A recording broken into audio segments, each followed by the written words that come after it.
Dear ministers, excellencies, ladies and gentlemen, first of all, good morning. I hope you enjoy your stay here in Vienna, and I'm sure you are attending an interesting conference.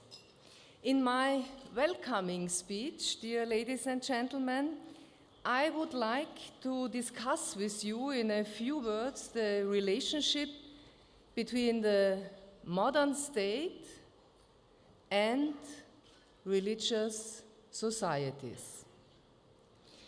The modern state, ladies and gentlemen, built on fundamental rights and freedoms, must be neutral in its stance towards religions, creeds, or atheism. The modern state must ensure that every individual can live according to their convictions. At the same time, the state must protect the rights and freedoms of all citizens. In Austria, ladies and gentlemen, for many decades, we have been moving forward along a path of collaboration between the state and the churches and religious societies. This collaboration is based upon two insights. First, religious, ethical, philosophical convictions are central elements of being a person. Second, a religiously neutral state cannot be a conduit for such convictions. The state only provides the legal framework. The content is a matter of the churches and religious societies. They are the central forces in a society that represents and conveys valuable concepts. The Constitution of Austria therefore stipulates that in the school system, young people should, among other things, be empowered to undergo the best possible spiritual development and to orient themselves to religious values.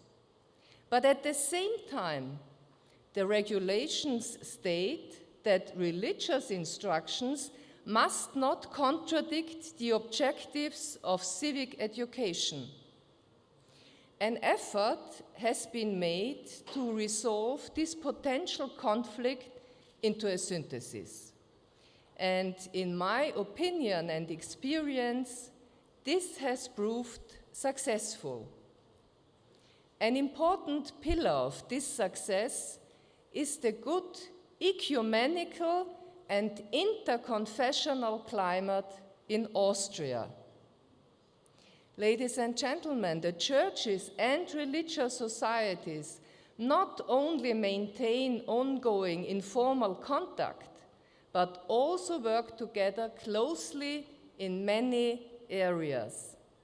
A good example in the education system is the University College of Teacher Education of Christian Churches in Vienna, Krems, where individuals from any of Austria's churches can train to become religious instruction teachers under one roof. And just a few weeks ago, this teacher training institution began training Alevi religious instruction teachers in collaboration with the Islamic Religious Education Institute of the University of Vienna. There has also been intensive cooperation in other areas, ladies and gentlemen. An example is the social mission statement jointly produced by the churches a few years ago. And another example is the cooperation between various Christian communities as part of the diaconia activities and the platform for churches and religious societies set up by religious representatives last year. The purpose of this platform is not to engage in theological discourse at an academic level, but rather to tackle the concrete issues, concerns, needs, and fears of people in our country. Identifying the concerns and needs of each individual person and taking them seriously. That is our force, ladies and gentlemen. This approach provides the foundations for the good interreligious climate in our country. So I would like to congratulate the organizers and the King Abdullah bin Abdulaziz International Center for Interreligious and Intercultural Dialogue for having organized this big event. I wish you all interesting and fruitful discussions. Thank you. Thank you especially Claudia Bandion-Ortner for inviting me. And unfortunately, I have to leave this conference immediately because we'll have a governmental meeting in a few minutes. So thank you very much for your invitation, and enjoy Vienna and have a good conference, have a good interreligious dialogue here in Vienna. Thank you very much.